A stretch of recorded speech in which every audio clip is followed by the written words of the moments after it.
Selamat tengah malam para pendengar misteri jam 12. Saya Kisi kembali bertugas menemani anda untuk hari ini 3 September 2016 di Ria 897 FM. Saudara, terima kasih kepada anda yang sentiasa menyokong rancangan MJ12. Sebelum saya mulakan, seperti biasa, peringatan pada semua, misteri jam 12 hanya sekadar hiburan. Jangan mudah percaya, jangan terikut-ikut dengan apa yang bakal disampaikan. Ingat, misteri jam 12 100% hiburan. Jangan terlampau taksub. Saudara pendengar misteri jam 12, saya akan mulakan kisah yang pertama. Entah benar ataupun tidak, ini berkenaan dengan makhluk toyol.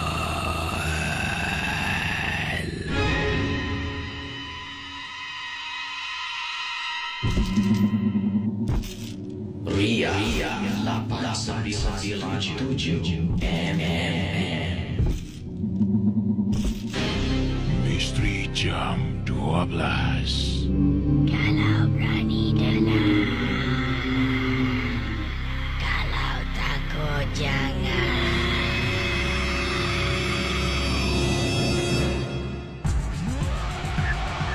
Saudara, kisah-kisah yang bakal anda dengar dalam misteri jam 12, anggaplah ia hanya satu hiburan. Tidak ada sesiapa yang boleh mengesahkan kebenarannya. Kalau anda rasa takut, perlahankanlah suara radio anda. Misteri jam 12, hanya satu hiburan.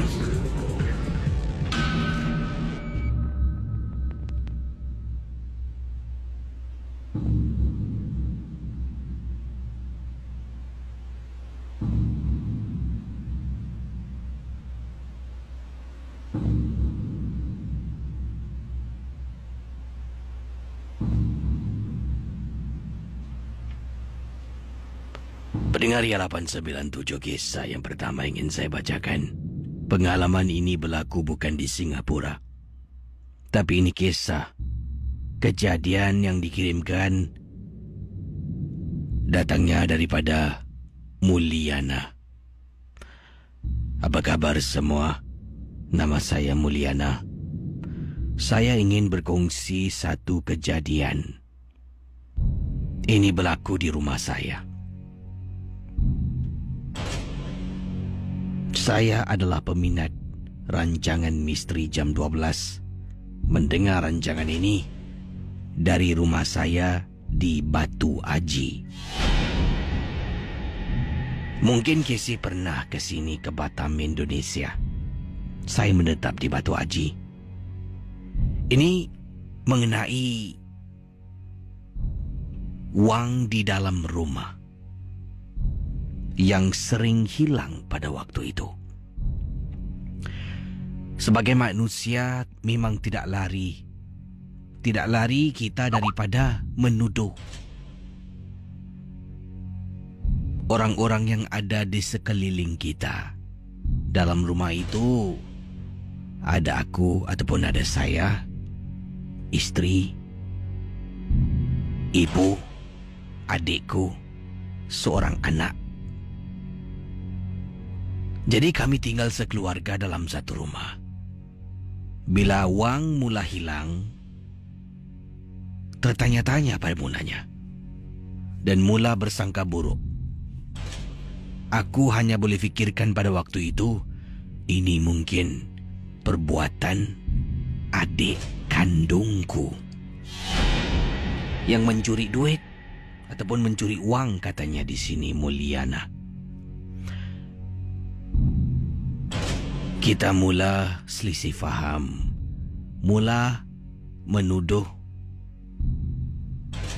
Dan mula kita misunderstand, katanya di sini, ataupun mempunyai selisih faham. Aku enggak layan lagi, enggak mau bicara sama adik aku. Sebab waktu itu aku yakin itu adalah perbuatan adikku. Tapi ia menjadi satu persoalan setelah adik beliau ni tidak ada di rumah selama sebulan. Adikku telah pun pergi ke rumah makcikku yang terletak di Jakarta Barat, Indonesia. Selama sebulan tidak ada di rumah. Jadi bayangkan, kata Mulyana, walaupun adik aku tidak ada di rumah, wang yang disimpan daripada wang perniagaan tetap hilang. Jadi ini bermakna bukan perbuatan adik aku. Aku telah pun melakukan satu kesilapan yang besar. Aku memberitahu ibu, Bu, aku rasa bukan Putra yang ambil wang.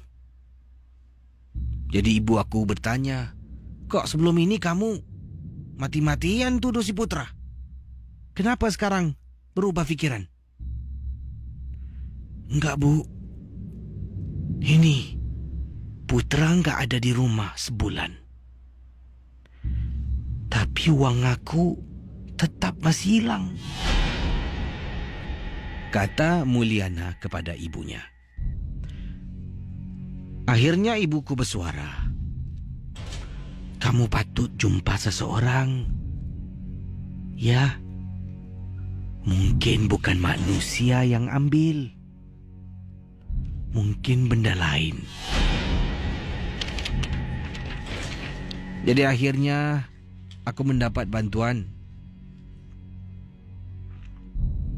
Mendapat bantuan seorang yang ingin membantu aku untuk ketahui kemanakah duit wang yang dibawa pulang daripada perniagaan bisnes kecil-kecilan.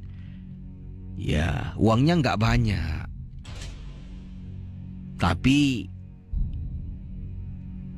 kalau hilang aku perasan itu titik peluku dan isteri. Akhirnya berjumpa dengan seorang pakar. Katanya dia datang ke rumah Mulyana, cuba berurusan, dan katanya dia dapat rasakan memang ada sesuatu yang datang, yang hadir dalam rumah. Tapi waktu tu dia belum boleh kesan. Apa yang terjadi? Kata Mulyana dalam kisah ini, pakar itu memberitahu, ini kamu ambil ni. Jadi dia serahkan Mulyana. Ini merupakan sejenis bungkusan, ya, kain yang membungkus sesuatu yang kecil. Kalau dikatakan, boleh digambarkan sebesar jari jempol. Jari jempol ataupun sebesar ibu jari tangan anda lah. Ibu jari tangan anda. Itu merupakan bungkusan kecil yang dimasukkan dalam sebuah bekas. Jadi bekas ini harus disimpan di dalam kawasan tempat Mulyana menyimpan duit, ya, menyimpan wangnya. Dia pun letak.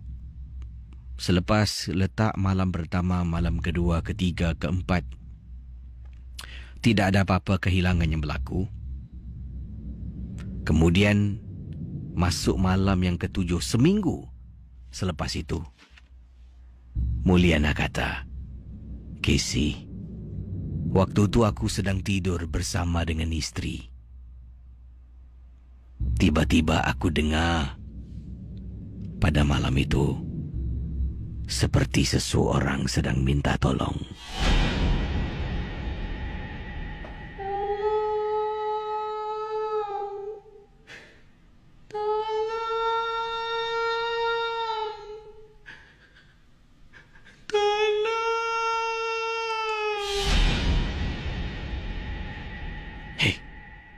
Kamu dengar enggak? Kamu dengar enggak? Dengar apa, bang? Dengar.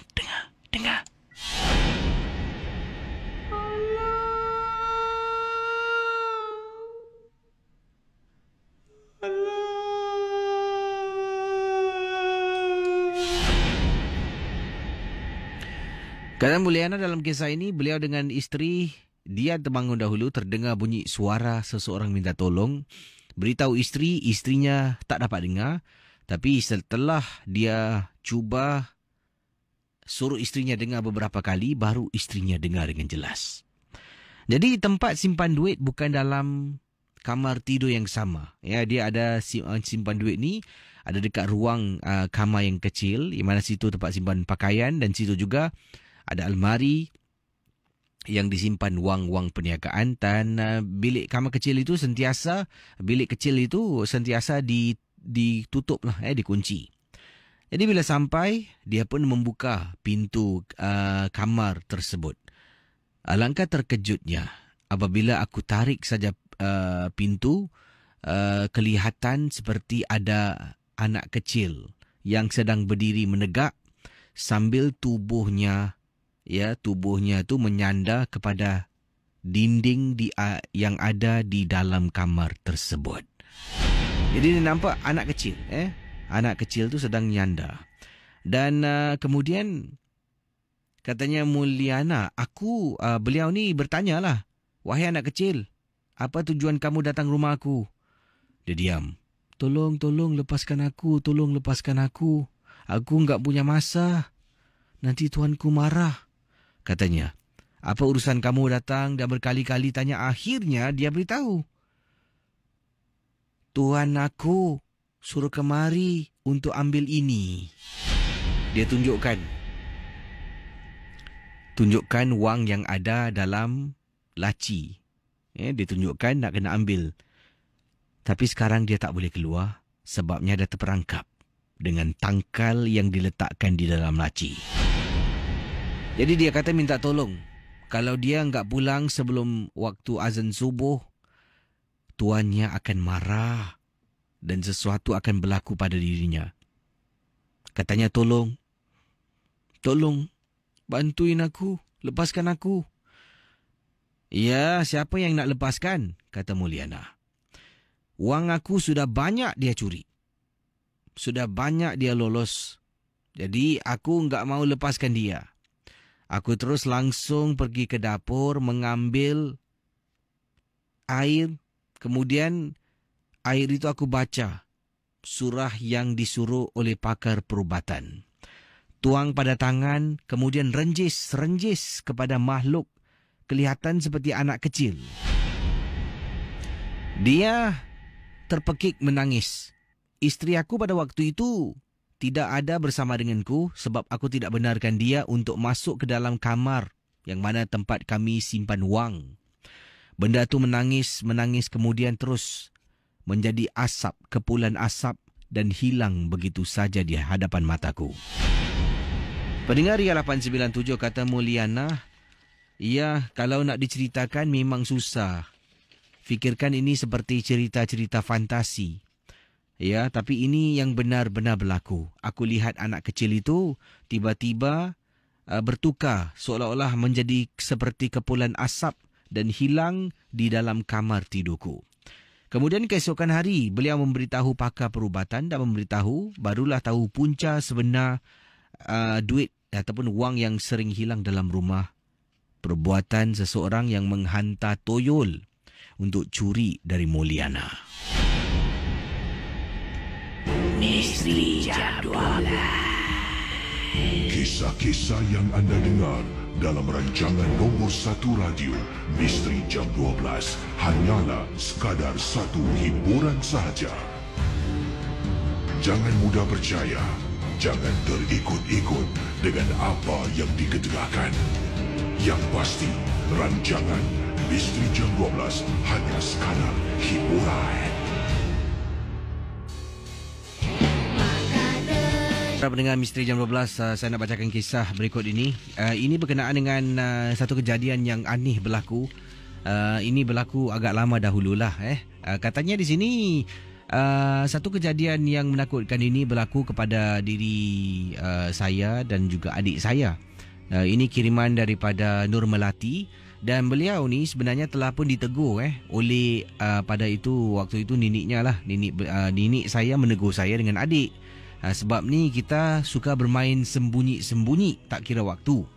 Nanti kadang-kadang saya akan sembunyilah. Kemudian saya suruh adik saya cari saya. Dan begitu juga dengan adik saya, dia akan sembunyi. Waktu itu saya tinggal bersama dengan nenek tinggal bersama dengan kami. Saya, nenek, adik saya, ibu dan juga ayah. Atuk saya sudah pun meninggal dunia. Kami tinggal di sebuah rumah yang agak besar, Casey. Iaitu sebuah rumah jumbo flat. Ini rumah jumbo flat ini mempunyai banyak bilik tidur dan 2 ruang tamu, dapur yang begitu luas. Jadi memang seronoklah kalau bermain sembunyi-sembunyi ataupun hide and seek dalam rumah. Pendengar Ria 897, kata Melati, waktu tu kami ni sebenarnya sedang buat homework sekolah. Jadi oleh kerana dah terlampau penat, saya dengan adik pun berehat seketika.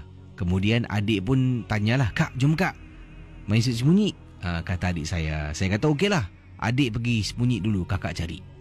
Jadi adik saya pun sembunyi. Saya pun setelah saya kira sampai 10, saya cari adik saya. Dalam permainan ini kita diberi masa paling-paling 2 minit untuk mencari.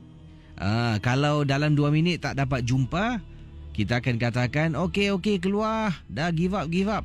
Nanti barulah dia akan keluar. Maknanya kita gagal untuk mencarilah siapa yang sembunyi itu. Jadi pendengar Misteri Jam 12, Melati berkongsi kisah ini berlaku ketika usianya bersama dengan adik tu waktu tu 11 tahun. Dia Melati 11 tahun, adiknya berusia 9 tahun. Bermain sembunyi-sembunyi dalam rumah. Tak pernah dengar saya. Ini pertama kali saya dapat dengar kisah yang mana orang main sembunyi dalam rumah. Jadi kata Melati, pada waktu tu kita ni Casey, saya ni Casey, young and innocent. Amboi. Jadi bila nenek cakap jangan main sembunyi malam-malam hari, tak bagus, nanti kena sembunyi dengan hantu. Kata nenek saya dengan adik, hantu macam mana ni? Selalu kita tanya soalan, tapi nenek kata jangan main-main sembunyi. Nanti kau kena sembunyi dengan hantu, baru padan dengan muka kau.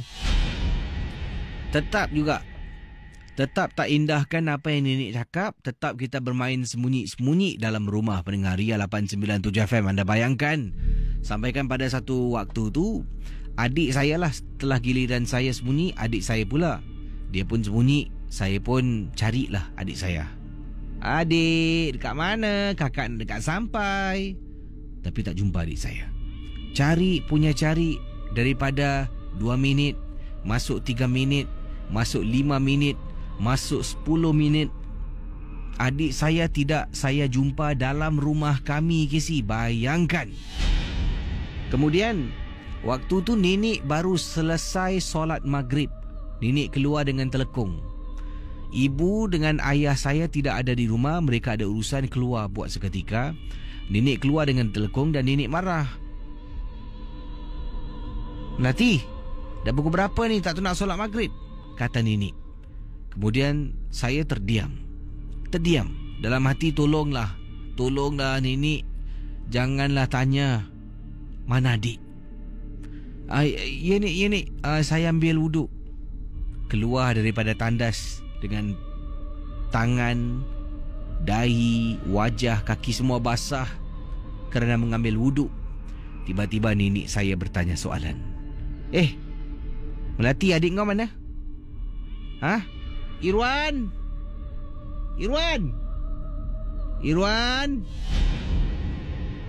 Melati, mana adik kau? Nenek tanya dengan nada suara yang agak marah. Pendengar Misteri Jam 12, katanya Melati, dia akhirnya akur. Beritahu nenek. Kata beliau, saya terpaksa beritahu nenek. Dan itulah saat paling berat, memberitahu nenek kita bermain sembunyi-sembunyi. Bila tiba giliran Untuk dia sembunyi, untuk adik saya sembunyi, saya tak dapat cari dia dan tak tahu ke mana adik saya menghilang. Selepas itu saya dengan nenek mencari adik sambil memanggil-manggil nama, sambil memberitahu, okey, dah habis. Tak perlu lagi sembunyi lah. You menang. Ya, kakak kalah. Gitulah. Tapi tetap sama juga. Pendengar Misteri Jam 12, tak dapat cari adik dalam rumah. Mana dia sembunyi ni? Hebat betul budak ni. Dan akhirnya nenek memberitahu, kan nenek dah cakap jangan main sembunyi-sembunyi nak pada waktu maghrib. Banyak mata memandang. Nenek saya pada waktu itu sedang pakai telekung dengan berwuduk. Saya pun sama berwuduk. Nenek suruh saya pakai telekung. Duduk di sejadah dengan nenek, sama-sama kita membaca Yasin. Kata nenek, ya Allah, ya Tuhanku,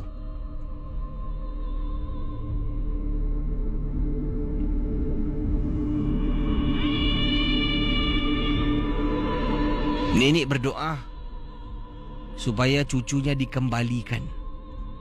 Kemudian nenek mula membaca surah Yasin. Bayangkan pendengar Ria 897 FM. Nenek baca surah Yasin, baca daripada waktu maghrib dia baca, nak dekat habis, nak dekat masuk waktu solat Isyak.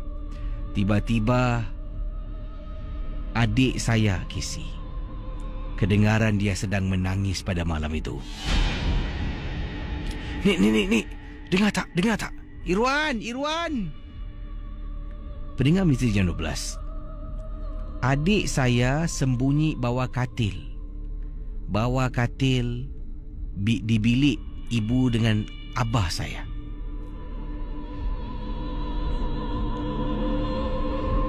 Tak tahu bagaimana kita tak boleh nampak, bagaimana mungkin dia tak dengar. Ini adalah satu kemuskilan. Apabila nenek membaca surah-surah Yasin, barulah kedengaran adik menangis, seolah-olah mungkin mencari kita. Itulah kisah yang dikirimkan. Terima kasih dan selamat tengah malam. Kisah-kisah yang anda dengar merupakan Misteri Jam 12. Tidak ada sebarang bukti yang boleh mengesahkan kebenarannya.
Baik saudara, kisah berikut ini saya nak ketengahkan. Ini berkenaan dengan kejadian yang berlaku di kawasan Sengkang di Singapura.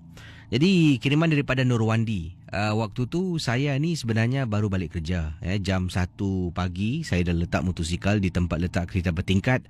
Kemudian saya nak jalan keluar daripada multi-story car park. Tiba-tiba saya nampak ada 3 ekor anjing. 3 ekor anjing dalam keadaan resah gelisah. Tidak henti-henti daripada katanya anjing tu menyalak. Dan kata beliau, kata Wandi bila saya nak keluar dari kapak, daripada tingkat atas tu, saya dah nampak ada 3 ekor anjing sedang menyalak pada malam yang disebutkan ataupun pagi yang disebutkan. Jadi saya pun tawakalkan diri, saya turun ke bawah dan 3 ekor anjing tu masih ada. Saya terpaksa buat pusingan jauh untuk elak daripada bertembung dengan 3 ekor anjing yang ada di luar tempat letak kereta di kawasan rumah saya di Sengkang.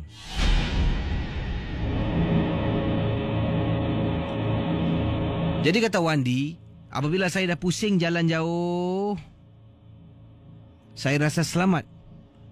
Anjing tu tidak ikut saya. Dan mungkin tidak mengganggu saya lah pada malam itu.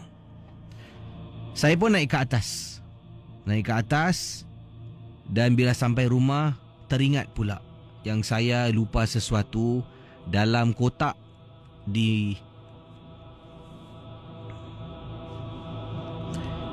yang beliau lupa sesuatu yang diletak dalam kotak di box motosikal. Jadi dia kata Wandi, saya terpaksa turun ke bawah balik Casey.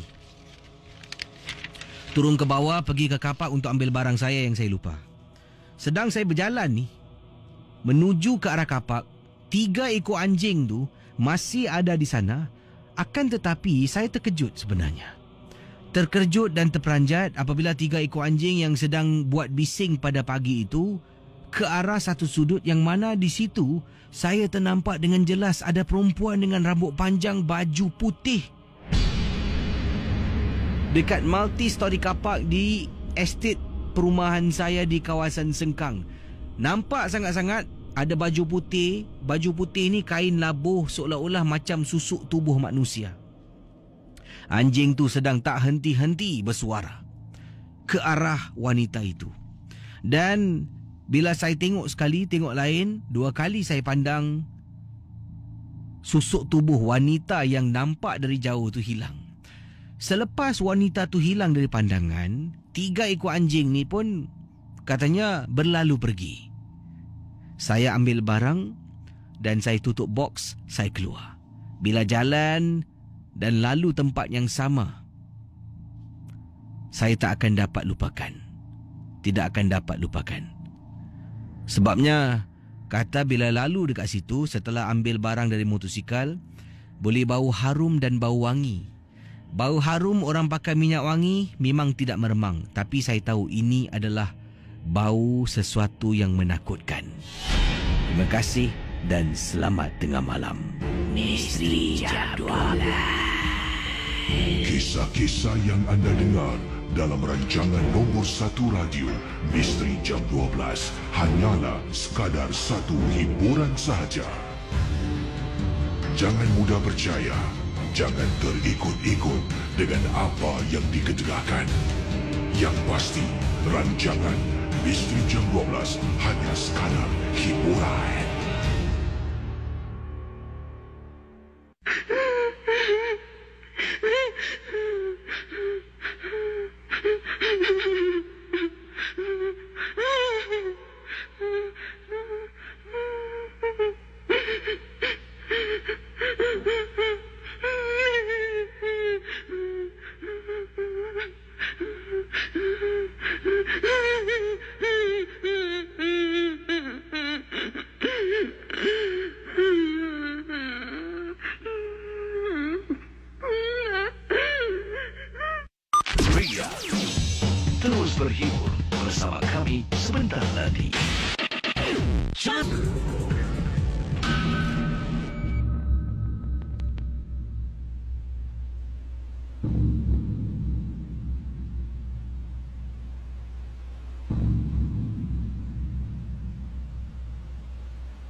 Baik, pendengar Ria 897. Ini berkenaan dengan jiran sebelah, kiriman yang dikongsi kepada saya untuk misteri jam 12. Katanya mana ni? Ini dia. Ini kata kisah daripada kiriman Kak Farida. Kak Farida kata, saya ada seorang jiran dan setiap kali dia akan, kalau dia lalu depan rumah saya, nanti dia akan berhenti depan tingkap rumah ni. Jadi dekat koridor rumah Kak Farida, depan rumah Kak Farida ada koridor lah, tempat orang lalu lalang. Kemudian jiran tu akan lalu depan rumah, dia akan berdiri dekat tingkap. Kemudian dia akan ketuk, tok tok tok tok tok. Kak, buat apa? Itu yang dilakukan lah oleh jiran sebelah. Dan pernah sekali tu, waktu tu kakak sedang nak tunggu masuknya waktu azan maghrib. Kakak dah siap dah nak solat ni, dah pakai telekung, tinggal nak tunggu azan, terus kakak akan mendirikan solat. Jadi tengah tunggu azan maghrib dan dengan telekung, kakak belum lagi masuk bilik, masih berada dekat luar, iaitu di ruang tamu, sedang tengok handphone. Tiba-tiba kakak dengar bunyi orang ketuk, tok tok tok tok tok tok tok, tapi tak ada suara. Selalunya dia kalau ketuk mesti dengan suara. Kak, khabar, sihat, baik. Kadang-kadang dia ketuk, nanti dia buka tingkap, dia tolak pintu, dia kata, Kak, buka pintu, Kak. Nanti dia belikan lah macam-macam lah, makanan lah. Dia kalau pergi majlis persandingan dapat berkat, nanti dia kasih kakak. Gitulah, rapat sangat dengan jiran sebelah ni. Jadi pada malam tu tengah duduk ni, dengar orang tek tek tek tek tek tek tek. Lazimnya akan dengar suara, tapi kali itu senyap. Dengar ketuk lagi, tek tek tek tek tek tek tek. Kemudian azan berkumandang, kakak pun langsung masuk bilik dan kakak solat. Selepas solat, kakak keluar daripada bilik itu, dah buka telekung semua. Kakak pergi depan, tengok kiri, tengok kanan. Siapa yang ketuk tadi? Sebab dah bertahun-tahun kisi, jiran sebelah kalau ketuk, dia akan bercakap. Ada makan lah, kakak apa khabar lah, kakak baik ke dan sebagainya. Tapi awal tadi, kedengaran bunyi suara, bunyi seperti orang ketuk. Tapi siapa yang bermain dengan tingkap di hadapan rumah saya? Jadi pendengar Ria 897, katanya Kak Farida, pada malam tu, sekitar jam 9 lebih malam, sedang dekat ruang tamu, waktu tu sedang duduk bermain handphone, tiba-tiba jiran sebelah, dia lalu dia. Kak, khabar? Man. Kakak pun panggil Hirman. Itu nama jiran sebelah lah, tanya. Man, kau baru balik kenapa kak? Tadi pukul 7 lebih malam kau dekat mana? Baru balik ni. Kenapa? Oh, tak ada apa-apa lah, tak ada apa-apa. Aku ingat tadi aku nampak kau. Padahal Casey, kasarnya Kak Farida, kakak terus meremang bila dikatakan oleh Hirman pada waktu itu ketika kakak sedang bercakap dengan dia yang dia baru balik sebenarnya. Tadi pukul 7 lebih malam waktu maghrib, siapa yang ketuk? Yang ketuk tingkap rumah kakak.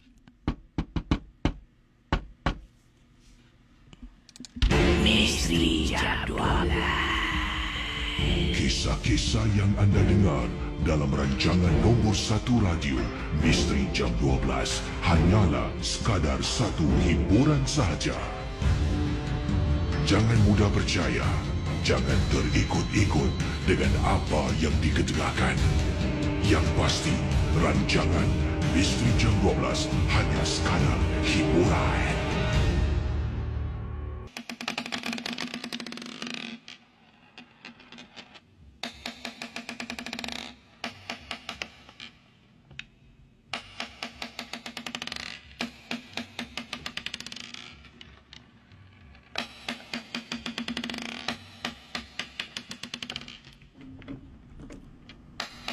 Baik saudara, tadi anda dengar ni bunyi goli. Ini adalah satu masalah sebenarnya. Masalah ini berlaku lebih kerap lagi di Singapura yang mana kita di sini ramai di antara kita meninggal di rumah flat yang mana atas jiran, bawah jiran, kiri jiran, kanan pun jiran. Jadi cerita ini dikirimkan kepada saya, kiriman daripada Mana ni? Okey, ini daripada Encik Sani. Beliau berkongsi peristiwa ini berlaku di rumah lamanya. Apa yang terjadi, rumah lama Encik Sani, yang mana jiran atas ni seringkali kalau waktu malam nak tidur ataupun ketika sedang tidur akan dengar bunyi goli jatuh. Goli sengaja dijatuhkan atas lantai. Dan kadang-kadang dengar bunyi tarik kerusi. Kadang-kadang orang tarik kerusi. Kerusi berat, kerusi ringan, tak tahulah. Bunyinya ada yang pelan, ada yang kuat. Dan ini sebenarnya mengganggu. Dan pernah beberapa kali, kata Encik Sani, saya naik atas. Ketuk pintu tuan rumah buka. Dan saya cakap dengan tuan rumah lah. Dengan cara yang baik, saya kata, kalau boleh malam-malam janganlah main goli. Kalau boleh malam-malam jangan sirik-sirik kerusi meja lah. Saya nak tidur dengan isteri pun tak boleh. Saya ni perlu banyak berehat. Jadi Cik Sani cuba bercakap dengan cara yang baik lah, menegur jiran. Jadi masalahnya jiran saya ni adalah seorang warga India. Dan dia memberitahu lah, main goli, siapa main goli? Tarik kerusi meja. Dalam rumah ni meja, kerusi tak pernah pun ditarik, disirik-sirik sampai buat bising. Tidak pernah. Jadi Cik Sani kata, saya memang tak percaya. Sebab bunyi itu betul-betul datang daripada atas. Jadi siapa yang tinggal dekat atas lagi? Sampaikan saya bertanya pada jiran sebelah. Ini merupakan orang Melayu kita. Saya bertanya pada dia. Saya cakap, malam-malam kalau kau tengah tidur, tak terkena gangguan ke? Bunyi bising lah, mengganggu tau. Kata Encik Sani lah pada jiran. Semalam, kejadian goli dengan tarik kerusi berlaku lagi. Jadi, Cik Sani pun bertanya dengan jiran sebelah. Katanya, semalam kau dengar tak bunyi bising orang main goli, tarik-tarik kerusi, dengar telapak kaki orang berlari? Bising betul lah. Aku dah naik atas rumah jiran tau. Tapi dia tak mengaku dia buat. Jadi, pendengar Misteri Jam 12, kata jiran sebelah ni memberitahu. Katanya, aku duduk sini dah bertahun, tak pernah dengar pun orang sirik kerusi, sirik meja, bunyi goli, lari-lari. Padahal jiran sebelah menyebelah, kalau Cik Sani boleh dengar dan betul-betul orang atas buat, ya jiran sebelah Cik Sani pun boleh dengar benda yang sama. Tapi yang ini dengan confidentnya, jiran sebelah memberitahu Cik Sani yang dia sendiri tak dengar. Bertahun duduk situ, tak pernah dengar bunyi sirik kerusi, sirik meja lah. Mendengar orang telapak kaki berlari dan juga bertahun dia tak pernah pun terkena gangguan bunyi bising yang datang dari atas. Jadi Cik Sani terperanjat, tapi beliau katakan masih lagi percaya ini adalah perbuatan jiran. Jiran yang tinggal di tingkat atas, bila ditanya dengan baik-baik, dia tak nak mengaku. Jadi sebenarnya, siapa yang bermain goli waktu malam dan siapa kadangkala yang menarik kerusi dan meja? Bagaimana pendengar? Apakah pendapat pandangan anda?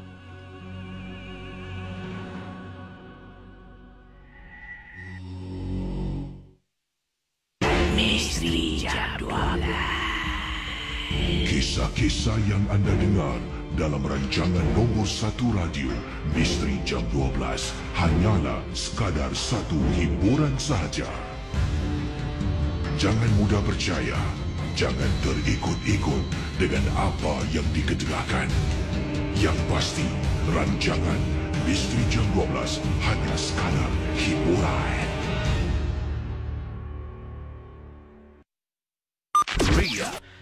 Yang ini satu lagi kisah sebelum kita jawab panggilan dan anda juga boleh berkongsi pengalaman anda. Ini kiriman dari Julie. Kata Julie, Assalamualaikum kepada KC dan juga pendengar Misteri Jam 12. Nama saya Julie dan saya ingin ketengahkan satu peristiwa yang berlaku di tempat kerja saya. Saya ni jenis yang penakut, memang penakut. Tapi pada hari itu, saya tak tahu kenapa saya boleh balik lewat daripada pejabat saya. Lazimnya kalau habis kerja pukul 6, paling-paling pun 6.30 lah. Setelah saya pack barang untuk pulang ke rumah, barulah saya tinggalkan office sekitar paling lewat jam 6.30. Jadi pada hari itu, keberanian saya ni cukup luar biasa. Yang mana kata Julie, saya pulang ke rumah. Saya tinggalkan office jam 9 lebih malam. Dan bila saya berada dalam ofis sedang nak habiskan kerja saya adalah orang yang terakhir, katanya Julie. Bayangkan, orang yang terakhir.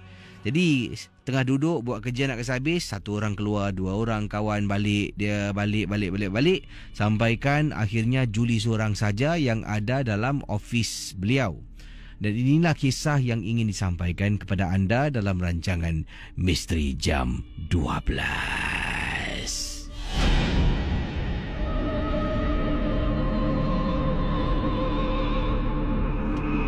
Waktu tu saya sedang duduk buat kerja, tiba-tiba saya terdengar bunyi orang jalan.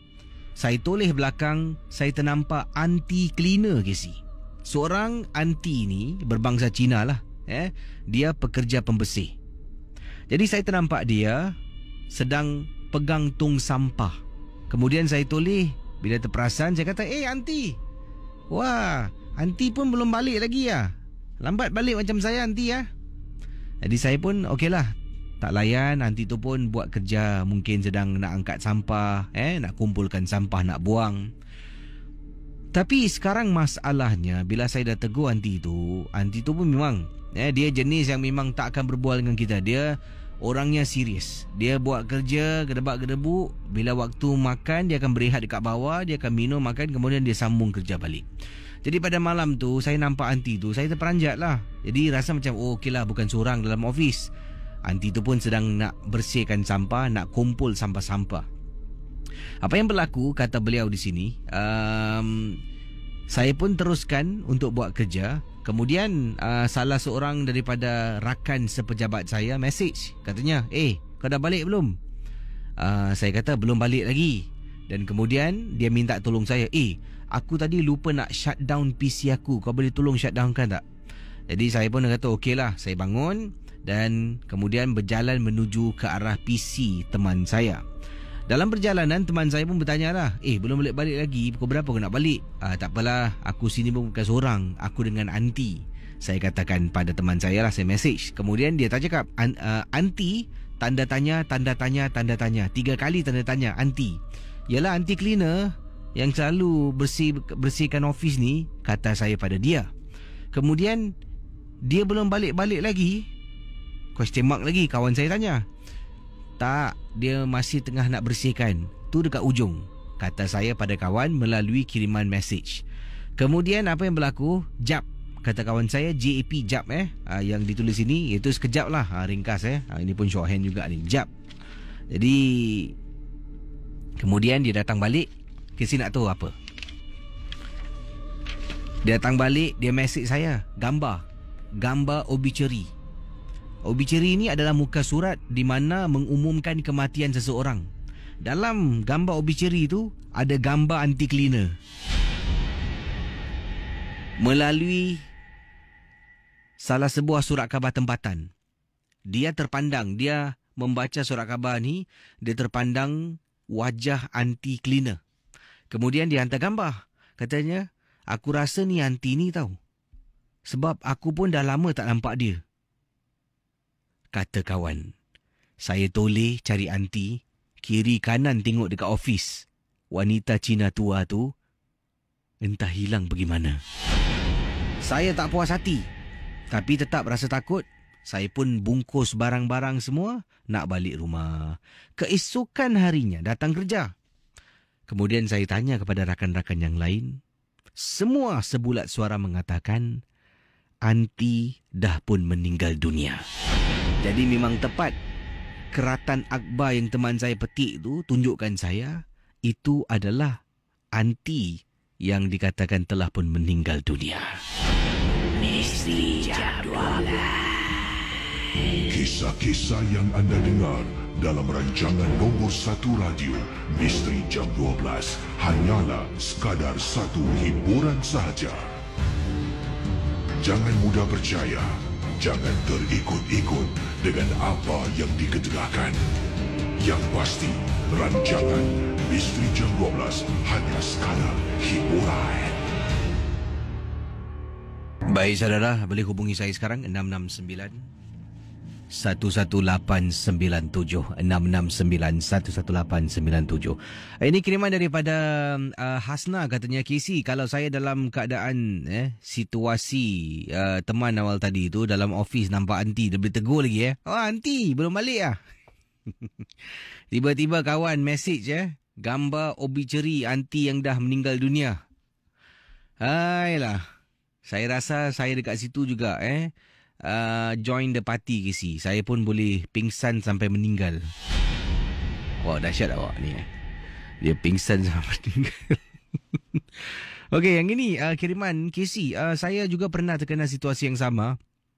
Ini kiriman daripada Del, katanya waktu tu saya mana ni? Waktu tu saya berada di hospital dan saya ternampak seorang pesakit ni tengah duduk dekat visitors corner. Jadi di hospital beliau tak nak beritahu di mana hospital mana yang dia bertugas. Dekat hospital ni dia ada satu visitors corner yang mana tempat tu para mereka yang ziarah orang sakit ni boleh duduk lah. Dan juga pesakit-pesakit ni yang mana ada yang mempunyai ward, katil tapi tidak ada televisyen, tidak ada TV. Mereka semua akan keluar dan duduk dekat visitors corner ni untuk menonton TV. Jadi satu waktu tu saya sedang berjalan nak keluar dari ward, nak pergi ward sebelah untuk ambil sesuatu. Saya kena lalu visitors ward, visitors corner ni, yang mana TV ni sedang menyala dan saya ternampak seorang pesakit. Waktu tu agak dah lewat tau, dan memang tidak dibenarkan untuk menonton TV. Dan saya nampak dia, saya pun lalu, saya kata, makcik, tidur makcik, tak boleh tonton TV TV nak kena tutup ni.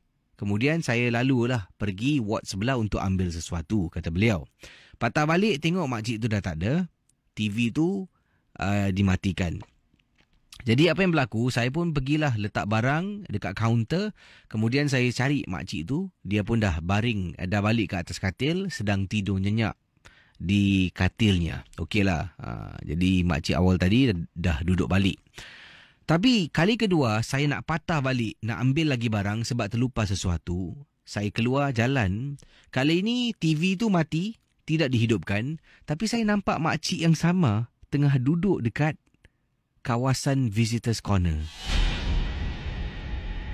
Saya ni terpinga-pinga, bukankah tadi sebelum saya tinggalkan ward saya nampak makcik tu tengah tidur dekat atas katil.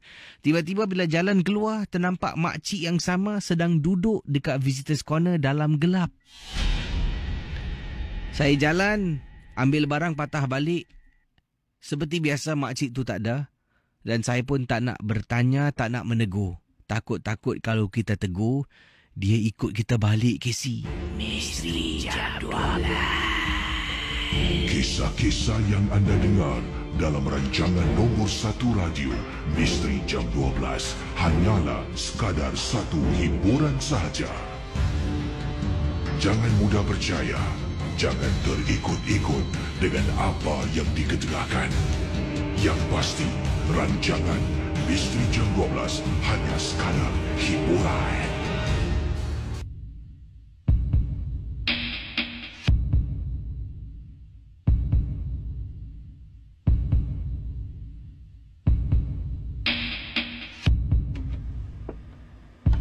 Hello, selamat pagi. Selamat pagi. Hai, siapa bercakap tu? Nama saya Amy. Amy, panggilan dari mana, Amy? Ya, saya panggilan daripada Jurong East. Okey, dan pengalaman tentang apa yang nak dikongsi sama, silakan. Pengalaman saya yang saya kerja guard lah malam. Jadi anda pengawal keselamatan bertugas waktu malam seorang diri atau ada teman? Actually ada teman lah. Jadi anda yang bangunan anda jaga ni apa? Sebuah kondominium ke atau pejabat ke?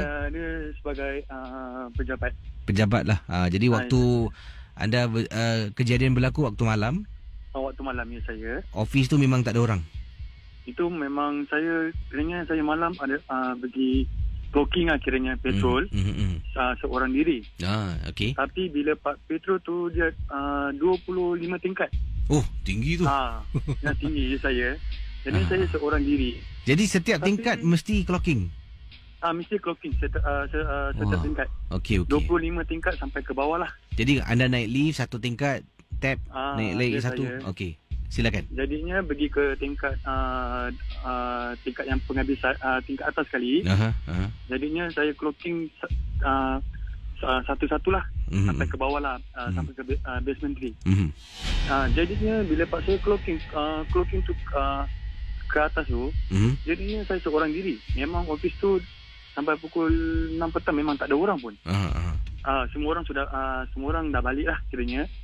Jadinya saya pergi clocking tu bila pak tangga tu, saya terdengar bunyi anjing. Oh, okey. Bunyi anjing. Bila pak saya dengar bunyi anjing tu, tiba saya terus turun ke bawah cek tapi anjing tu tak ada. Itu yang saya sampai sekarang ni saya teringat lah benda tu. Jadinya sampai saya terus macam give up untuk kerja sana pasal gangguan terlalu banyak sangat. Jadi anda bertahan berapa lama menjadi pengawal keselamatan pada waktu itu? Okey, yang waktu tu saya di Buona Vista tu, saya 1 tahun setengah. Jadinya yang sebelum 1 tahun tu nak masuk 6 bulan baru masuk 6 bulan benda tu terjadi. Jadinya saya terus tahan istighfar banyak-banyak sampai tak boleh tahan sampai ke bawah sampai tak boleh tahan. Terus saya give up untuk kerja sana lah. Wah, seram juga tingkat 25 turun satu. Jadi bila anda turun tu adakah koridor yang tempat anda lalu tu gelap ke atau macam mana? Okey, ada yang certain tingkat tu sebenarnya memang lampu dia blackout lah. Okey. Tapi kita akan kita dah berapa lama tu dah bikin report banyak kali. Tapi tak apa, dia punya maintenance tak bikin jugalah. Jadinya ada certain yang tak blackout, ada certain yang blackout lah. Jadinya yang blackout tu kita selalu buat toast light kan, satu orang, tak ada orang teman. Jadinya susah untuk kita kata orang tu takut jugalah nak habis orang kan. Jadinya kita pun kena jaga juga pasal kita punya industri lain, kita kena jaga itu bidding lah. Jadi secure lah. Wah. Terima kasih Selamat pagi pada anda. Kisah yang menarik. Saya suka kalau berbicara dengan teman-teman geng MG12 ni yang pandai berbicara, yang suaranya jelas, kisahnya menarik. Jadi itulah yang kita inginkan. Harap yang ingin berkongsi sama boleh dipersilakan. Contoh yang baik awal tadi sahabat kita yang berkongsi walaupun kisahnya pendek ringkas, tapi kita faham apa yang dia lalui. Dari tingkat 25 dia turun bawah, satu tingkat dia tap, satu tingkat lagi dia tap. Untuk buat clocking ini bagi satu rutin keselamatan lah, yang kawalan keselamatan yang dilakukan dalam bangunan yang dia jaga. Okey, sebentar nanti ada satu lagi kisah tentang pengawal keselamatan juga. Tapi sekarang ini saya nak undang anda, silakan di 66911897.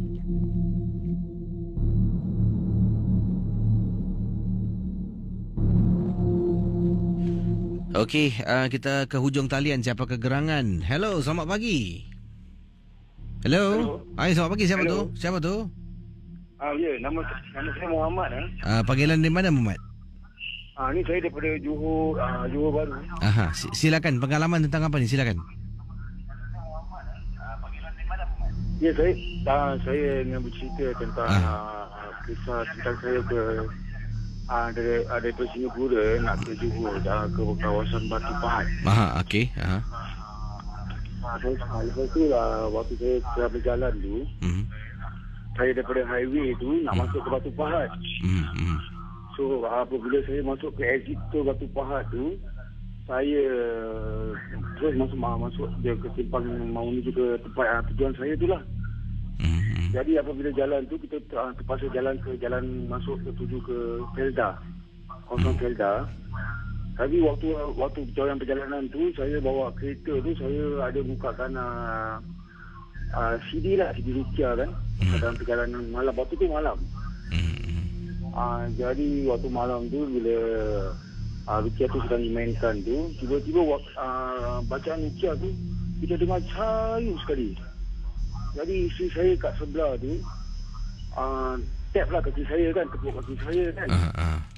Kasi signal. Kenapa? Cakap, Abi, perasan tak Quran ni perlahan saya berikan isyarat jarilah kat mulut ni, so diam kan. Tapi kita jalan-jalan tu, daripada tadi kita tengok dah tak ada kereta. Daripada kereta banyak menuju jalan yang sama tu, tiba-tiba tak ada kereta. Jadi saya rasa macam tak sedar hati lah kan, rumah. Kebetulan pula kereta kita ni rasa macam bodak, macam jadi perlahan lah. Jadi saya cakap dengan isteri, kenapa tak kita patah balik dan kita baca ayat kursi dalam hati. Dan kita patah balik. Jadi kita ambil keputusan untuk patah balik dan pastilah saya dan isteri saya, anak-anak kat belakang kan. Saya bila kita baca, bila sampai balik ke exit nak keluar ke tol tu, tiba-tiba macam suasana macam berubah lah. Kan? Dia tu tiba-tiba on secara kuat, suara kuat balik. Kita terus jalan macam normal balik lah. Lepas tol tu saya dan isteri berhenti kita istighfar banyak-banyak kan. Terus saya cakap itulah, tak tahulah kenapa, mungkin ada orang tumpang ke apa kan. Jadi saya cakap itulah, isteri dah menangis, anak-anak kat belakang semua dah mula menangis kan. Jadi itulah pengalaman saya lah kan, waktu ke Singapura nak ke Batu Pahat tu lah. Terus saya cakap dengan isteri saya, lain kali dah kita jangan buat perjalanan malam lah, takut terjadi macam gini kan pasal anak-anak ada. Jadi itulah pengalaman saya lah dengan anak-anak. Terima kasih ya. Terima kasih. Kembali. Selamat malam. Itu dia. Teman kita dari seberang tambak dari Johor berkongsi pengalaman. Terima kasih dengan kisah. Juga suara yang jelas, tapi awal tadi tu agak terganggu dengan bunyi radio di belakang tu. Jadi pada yang ingin hubungi saya, harap jauhkan diri dari radio dan kalau boleh matikan radio. Kalau ada ahli keluarga yang nak dengar tu, anda jauhkan diri sebabnya nanti mengganggu anda yang nak bercerita dan ia akan mengganggu pendengar yang lain yang nak dengar sebabnya ada pantulan suara ketika anda berkongsi kisah misteri anda. Ini berkenaan dengan pengawal keselamatan. Ini datangnya daripada Ibrahim. Katanya, Assalamualaikum Kisi. Waalaikumsalam. Saya Ibrahim, seorang pengawal keselamatan dan saya nak kongsi satu peristiwa yang berlaku. Yang ini saya menjaga sebuah bangunan iaitu kondominium. Kondominium yang saya jaga ni tempatnya memang besar dan luas, kata Ibrahim. Dari hujung tanjung ke hujung tanjung banyak blok-blok kondominium yang ada lah. Misal kata ini dia beri contoh contohnya blok dari A sampai Z. Tak banyak ke bangunan. Dan kondominium ni pula dikelilingi dengan hutan-hutan. Jadi kita kalau buat clocking dekat kondominium ni tak perlu naik blok. Kita hanya perlu jalan dekat kolong-kolong blok kondominium ini menggunakan golf cart. Jadi kita ambil bahagian lah, giliran untuk buat clocking, kata beliau. Apa yang terjadi? Tiba giliran saya untuk buat clocking. Waktu tu untuk clocking jam 2 pagi. Saya pun dah naik lah iaitu golf cart ni. Dah siap dengan alat clocking saya. Saya pun pandu.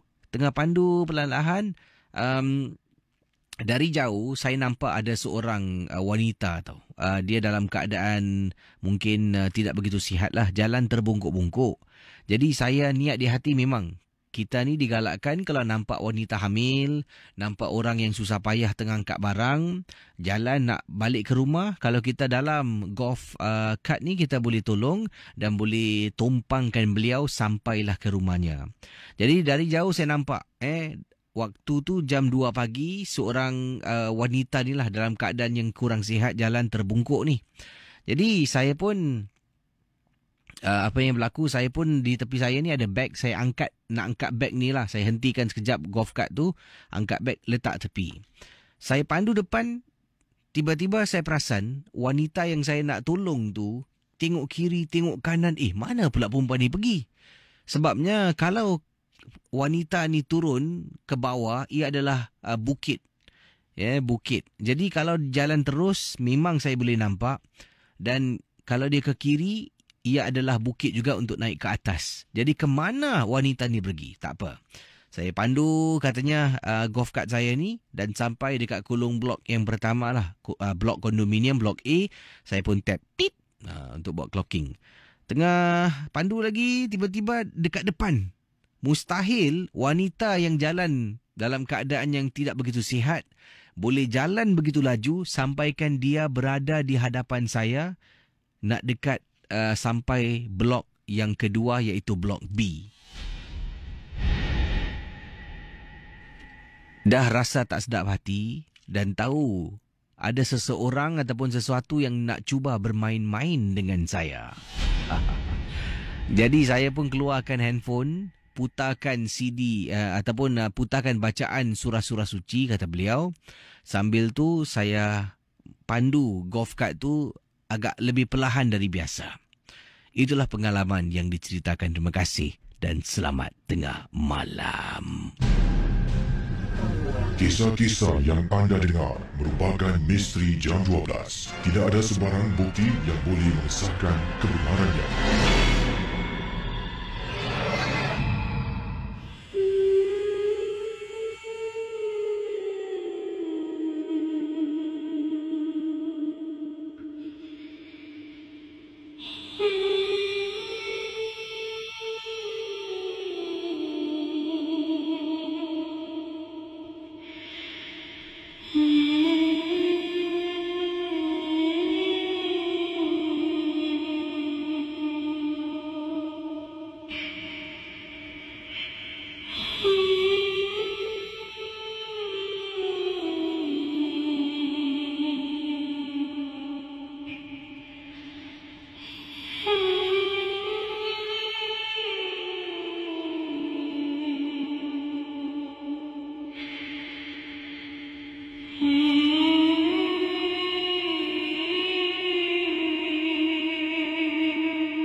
Saudara, kisah-kisah yang bakal anda dengar dalam Misteri Jam 12, anggaplah ia hanya satu hiburan.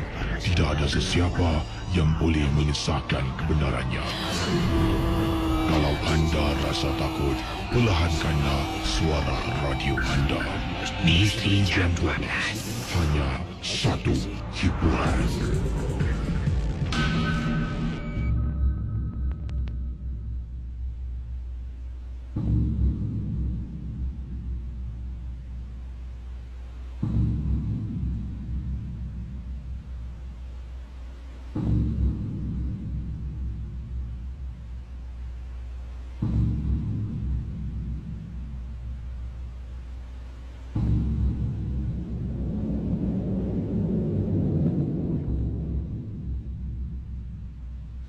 Baik, saudara. 669-11897. Hello, selamat pagi.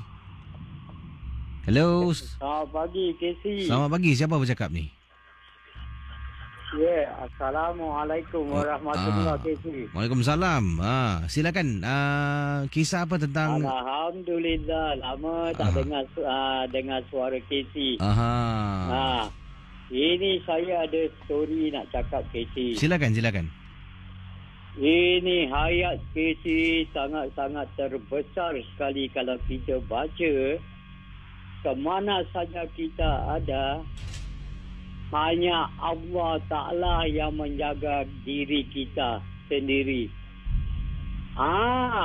Macam kita kalau baca pagi hingga ke malam, Allah Ta'ala sendirian akan jaga pada hamba dia yang membaca ayat ini.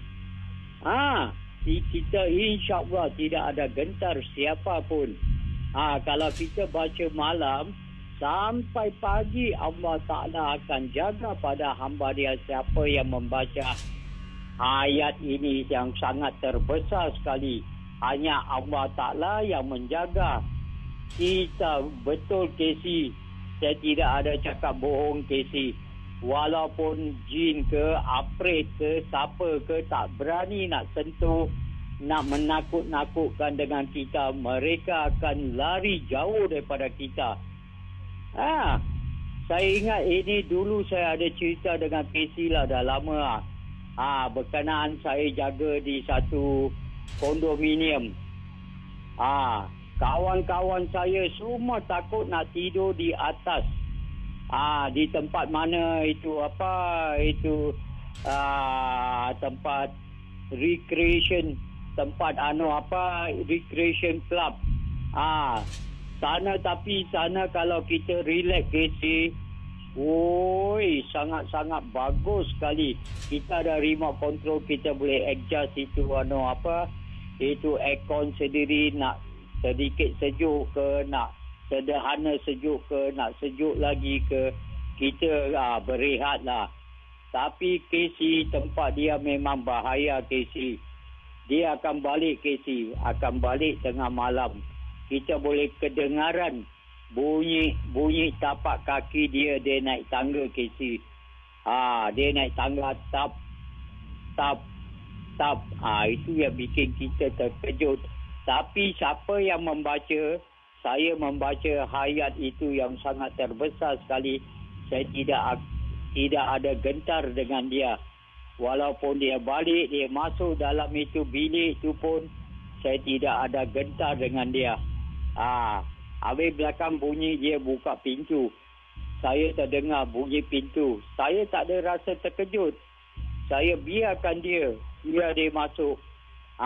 Belakang tu, habis KC, kalau kita tidur, sebelum kita tidur, kita pakai kelopak mata tu warna merah. Bila kena cahaya lampu, bukan terang lah, walaupun sedikit lampu tu rasa macam terang, rasa macam merah-merahan gitu. Habis saya, kelopak mata saya boleh rasa, boleh nampak macam bayang-bayang begitu. Saya tak hiraukan dia. Bila nampak begitu, saya buka mata. Automatically KC, dia ada baring di belakang saya. Dia peluk dengan saya. Saya tak hiraukan. Habis belakang saya nak toleh ke belakang, saya nak tengok wajah dia, saya tak dapat tengok.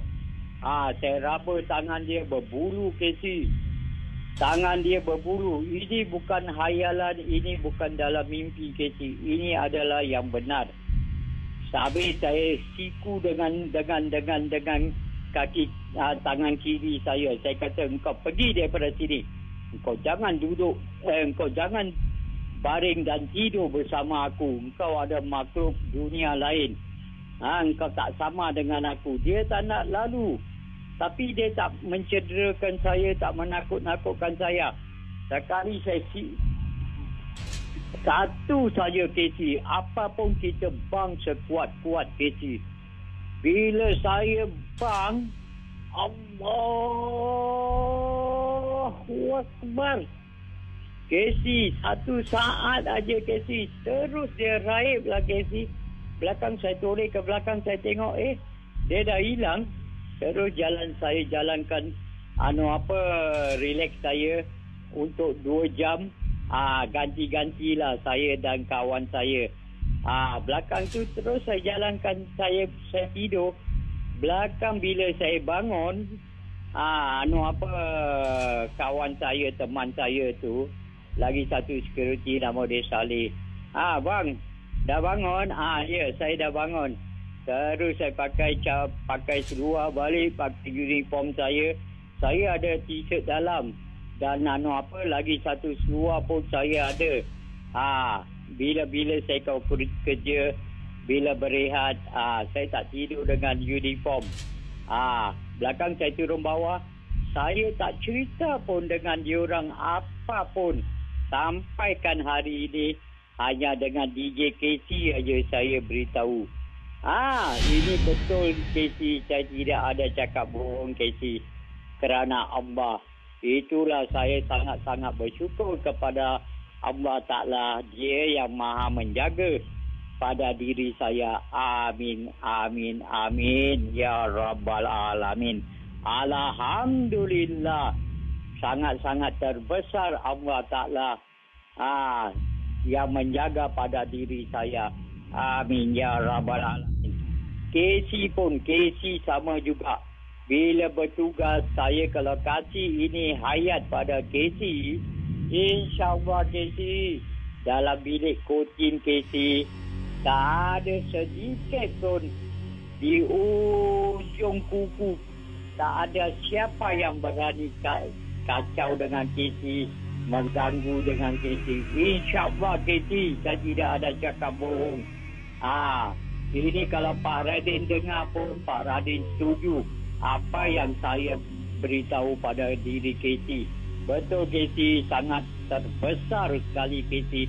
Casey tak suka ke siapa hamba-hamba Allah yang membacanya? Allah Ta'ala sendiri yang menjaga hamba dia siapa yang membaca ayat suci ini. Sebelum Casey bertugas, saya nak masuk dalam bilik kotin. Di luar Casey baca. InsyaAllah Casey tak ada apa suatu pun ganggu dengan Casey bedakan. Casey bertugas pun senang lenang aja. Sampai Casey habis jalankan tugas Casey sampai 2 pagi. InsyaAllah balik pun tak ada apa-apa pun gangguan pada diri Casey. Sampai Casey sampai ke rumah, buka pintu, masuk ke dalam rumah, Casey akan tengok keadaan keluarga Casey semuanya dalam keadaan selamat, aman, damai tiap-tiap hari pagi hingga ke malam, termasuk diri Casey. Sampai di akhir hayat Casey lazimkan membaca ini hayat sangat terbesar Casey. Kalau Casey tidak, Casey boleh telefon dengan saya akan beri pada diri Casey. InsyaAllah. Alhamdulillah. Amin.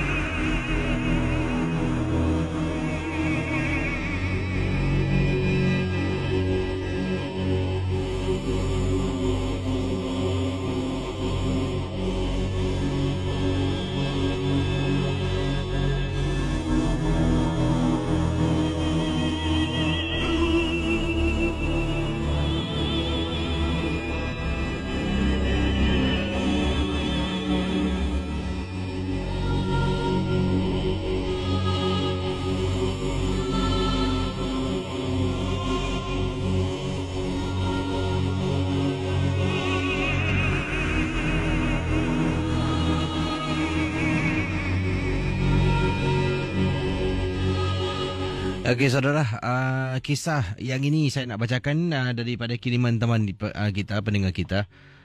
Yang ini kiriman daripada Suhana. Kata beliau, kejadian ini berlaku di sebuah hotel di Kuala Lumpur. Saya dengan suami, hanya kami berdua saja bercutilah pada waktu itu. Sedang duduk di katil, suami saya dalam tandas sedang lepaskan hajat pada malam tu. Jadi saya sedang menonton TV. Apa yang berlaku ni, tiba-tiba televisyen tu bertukar sendiri salurannya. Saya fikirkan mungkin saya terduduk atas remote. Tapi remote-nya di tepi saya. Saya pun angkat remote dan tukar balik saluran lain. Jadi pendengar Ria 897 FM, kemudian televisyen tu mati, seperti ada orang tutup plug dan mati. Bila saya tekan gunakan remote, televisyen tu tak menyala. Saya pun malas nak bangun, saya pun baring di atas katil dan memandang ke arah balkoni hotel saya. Apabila saya pandang dekat balkoni, saya baru perasan macam ada orang sedang menjenguk dekat balkoni tu, membuat saya terpekik sekuat-kuatnya.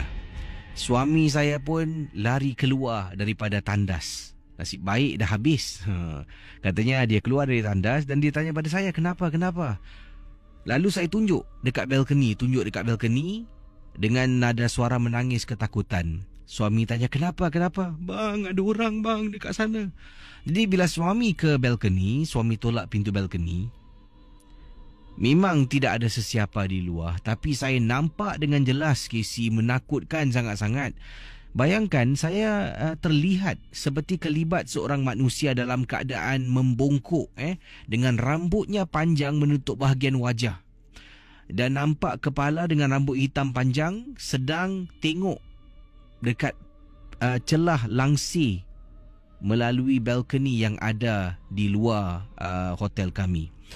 Bila suami dah periksa tak ada, suami tutup. Saya kata suruh suami tutup sekali. Gunakan katanya sini gunakan day curtain lah, iaitu langsir yang tebal untuk tutup supaya tak dapat lihat luar balkoni. Malam hari itu suami saya dah masuk alam berdengkur. Suami tidur. Saya tak boleh tidur. Wajah ataupun susuk tubuh dengan rambut yang panjang yang mana beliau ternampak walaupun hanya untuk beberapa saat tu. Sebelum saya pekik dan saya panggil suami keluar tolong. Susuk tubuh tu, cara dia sedang membungkuk dan mengendap saya yang berada di atas katil tu masih lagi terngiang-ngiang di fikiran saya. Sekarang sliding door balcony itu dah ditutup dengan langsir, tapi dengar bunyi seperti ada orang ketuk cermin menggunakan kuku. Kita ni dah dengar macam-macam bunyi dalam dunia. Jadi saya sedikit mana pun saya dapat gambarkan tingkap balkoni tu yang dibuat dari kaca, sliding door tu, seolah-olah ada orang kuku panjang ketuk tek tek tek tek tek tek tek. Saya tak boleh tidur. Mulut astagfirullah. Komat kamit membaca surah, saya istighfar. Akhirnya oleh kerana kepenatan, saya tidur sampailah ke pagi. Itu dia kisah yang dikongsi sama dalam rancangan Misteri Jam 12 di Ria 897 FM. Saya sebenarnya seorang teman berkongsi sebuah artikel yang mana saya nak cuba klik pada artikel ni, nak tengok sebenarnya apa yang seram sangat tentang artikel. Ini ditulis dalam bahasa Inggeris. Katanya 3 friends, 3 kawan were having fun on a theme park ride. Sedang mungkin bersukaria ataupun berseronok 3 sahabat ni di salah sebuah taman bertema lah. Suddenly tiba-tiba ada 3 orang kawan tengah gembira. Ada budak perempuan. Ada orang keempat merupakan seorang perempuan. Tiba-tiba muncul entah dari mana dan duduk di sebelah mereka. Itulah.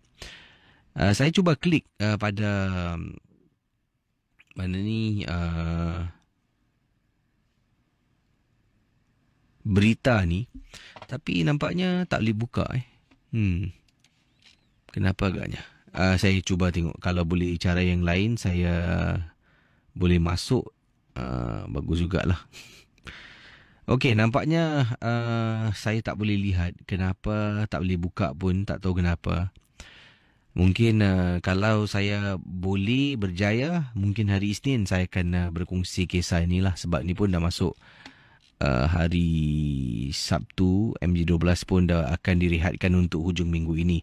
Jadi saudara, nampaknya masa tak mengizinkan. Niat di hati nak jawab panggilan, tapi saya rasa saya matikan saja ataupun akhiri saja untuk masa ini. Dan saya akan jumpa anda hari ini. Dah pun masuk hari Sabtu. Hari ini akan berlangsungnya konsert Slam, iaitu konsert kembali terjalin yang mana akan berlangsung di Stadium Pasir Gudang, Stadium Tertutup Pasir Gudang.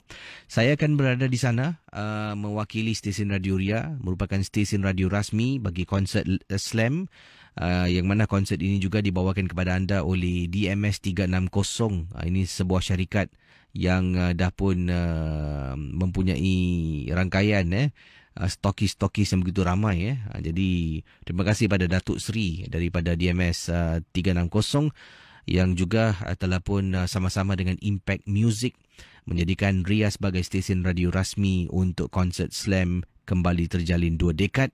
Dan juga saya akan berada di Stadium Pasir Gudang, stadium tertutup. Jumpa anda lah 8.30 malam ini. Ni dah masuk Sabtu, jadi hari inilah. Selepas ni balik tidur kejap, lepas tu bangun pergi Johor, Pasir Gudang. Wah. Sampai siang Johor ni boleh makan juga ni. Jalan-jalan cari makan. Mungkin sampai sana boleh juga tanya orang-orang Johor. Boleh rakamkan suara mungkin tempat-tempat seram. Sambil menyelam minum air. Jadi kemudian hari Ahad saya akan berada di Kedutaan Besar Indonesia untuk meraihkan satu acara besar-besaran. Meraihkan Hari Kemerdekaan Indonesia yang ke-71 tahun di Kedutaan Besar Indonesia. Jadi hari Sabtu hari ini di Malaysia, hari Ahad pula Indonesia. Wow, ini kira menyerantau